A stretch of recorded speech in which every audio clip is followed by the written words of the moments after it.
নুরুজ্জামান ভাই প্রতিদিন একটি করে উন্নত মানের বাচ্চি গরু জবাই করছেন।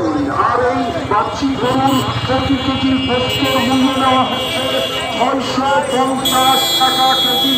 আর উল্লেখ্য যে এই প্রথম আপনার প্রিয় শহর সাপাহারে হাড্ডি ছাড়া গোস্ত বিক্রয় করা হচ্ছে। কোথায়? সাপাহার লতিপুর রোড চৌধুরী আবাসিকের সামনে। ঢাকা হইতে আগত সুমন কসাইয়ের ছোট ভাই নুরুজ্জামান ভাই প্রতিদিন একটি করে বাচ্চি গরু জবাই করছেন। আর এই প্রতি কেজির গোস্তের মূল্য নেওয়া হচ্ছে 650 টাকা। হাড্ডি ছাড়া গোস্ত এই প্রথম সাপাহারে বিক্রয় করা হচ্ছে। তাই তো উন্নত মানের বাচ্চি গরুর গোস্ত 650 টাকা কেজি দরে কেনার জন্য আজই এক্ষুনি যোগাযোগ করুন সাপাহার লতিপুর রোড।